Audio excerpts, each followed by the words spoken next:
Hi నమస్తే వనకం అందరికీ స్వాగతం. వీకెండ్ వస్తే చాలు ప్రోమోల కోసం బిగ్ బాస్ ఆడియన్స్ తెగ పడిగాపులు కాస్తూ ఉంటారు. ఎందుకంటే వీక్ ఎపిసోడ్ షూటింగ్ శనివారం ఉదయమే మొదలవుతుంది. దీంతో ప్రోమో సాయంత్రానికి కానీ రాదు. అయితే తాజాగా వదిలిన ప్రోమోలో నిఖిల్ సోనియాలకి నాగార్జున మామూలుగా కోటింగ్ ఇవ్వలేదు. ముఖ్యంగా సోనియాకి ఇండైరెక్ట్ గా కౌంటర్లు వేశారు నాగార్జున. ఇకనైనా సోనియాతో వ్యవహారం మానేస్తే అన్నట్టుగా నిఖిల్ కి వార్నింగ్ ఇచ్చాడు. అసలు ప్రోమోలో ఏం జరిగిందో నేను వివరిస్తాను. బిగ్ బాస్ అనగానే ఆడియన్స్ ఎక్కువగా ఎదురు చూస్తున్నది రెండే విషయాల గురించి. ఒకటి నామినేషన్స్ ఫైర్ అయితే మరొకటి నాగార్జున శనివారం కంటెస్టెంట్లకు ఇచ్చే కోటింగ్. ఇక ఈ వీక్ సోనియాకి యష్మికి నాగార్జున మామూలు కోటింగ్ ఇవ్వరని ఆడియన్స్ అంతా ఎక్స్పెక్ట్ చేసి ఉంటారు. అందరూ ఊహించినట్టే నాకు కూడా గట్టిగానే బెండు తీసేశారు. ముఖ్యంగా సోనియాకి డైరెక్ట్గా కాకుండా ఇండైరెక్ట్గా ఈడ్చిపడేశారు నాగ్.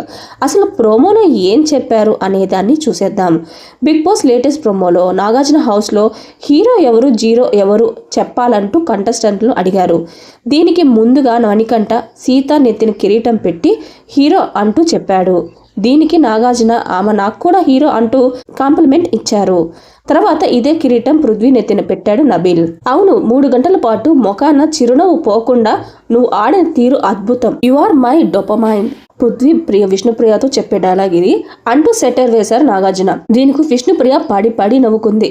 ఇక తర్వాత జీరో మ్యాటర్ రాగానే నైనిక ముఖంపై జీరో అంటూ ముద్ర వేశాడు మణికంఠ. దీనికి 200% మణికంఠ రైట్ అంటూ నాగార్జున కూడా సపోర్ట్ చేశారు. తర్వాత మణికంఠ ముఖం మీద అదే ముద్ర నబీల్, నైనిక, ఆదిత్య, సోనియా, పృథ్వీ కూడా వేశారు. దీంతో ఎందుకు మణికంఠ చాలా ఎక్కువగా ఆలోచిస్తున్నావు అంటూ నాగార్జున అడిగితే నాకు కూడా తెలియడం లేదు సార్ అంటూ మణికంఠ రిప్లై ఇచ్చాడు. ఇక ప్రోమోలో హైలైట్ విషయం ఏంటంటే నిఖిల్ ముఖం మీద జీరో అంటూ ముద్రేసింది ప్రేరణ.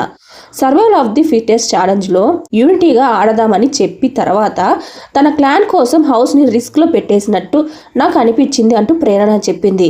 దీనికి నీకే కాదు నాకు కూడా సీతకు కూడా అనిపించింది అంటూ నాగన్నారు. అసలు ఆ టాస్క్ పేరేంటి నిఖిల్ అంటూ నాగ్ క్వశ్చన్ వేశారు. సర్వైవల్ ఆఫ్ ది ఫిటెస్ట్ అంటూ నిఖిల్ చెప్తే మరి నువ్వు తీసింది ఎవరిని? నబిల్ని తీయడం కరెక్ట్ డిసిషనా అంటూ నాగార్జున కరెక్ట్ పాయింట్ లేపారు. దీనికి నాకు ఎక్కడో మిస్బ్యాలెన్స్ అయినట్టుంది అంటూ నిఖిల్ అంటే మరి మిస్బ్యాలెన్స్ అవడానికి ఏ మిస్ కారణం అంటూ ఇండైరెక్ట్గా సోనియాపై సెటర్లు వేశారు నాగార్జున. అలానే క్లాన్ చీఫ్గా నువ్వు ఉన్నప్పుడు నీ టీంలోకి రావడానికి అందరూ ఇష్టపడలేదు, ఎందుకని ఆలోచించావా అంటూ నాకు ప్రశ్నించారు. అంటే ఏం చేసినా మా ముగ్గురమే చేసుకుంటున్నాం ఒకరినొకరు అని హౌస్ ఫీల్ అవుతుంది అంటూ నిఖిల్ చెప్పాడు. దానికి హౌస్ ఏమంటుంది అంటూ నాకు అడగగానే అందరూ యునానిమస్గా ఎస్ సార్ అన్నారు. దీంతో నిఖిల్, సోనియా, పృథ్వీ మొఖాలు మాడిపోయాయి. మరిన్ని వీడియోస్ కోసం నా ఛానల్ లైక్ చేయండి, షేర్ చేయండి, కుదిరితే సబ్స్క్రైబ్ చేసుకోవడం మాత్రం అస్సలు మర్చిపోకండి.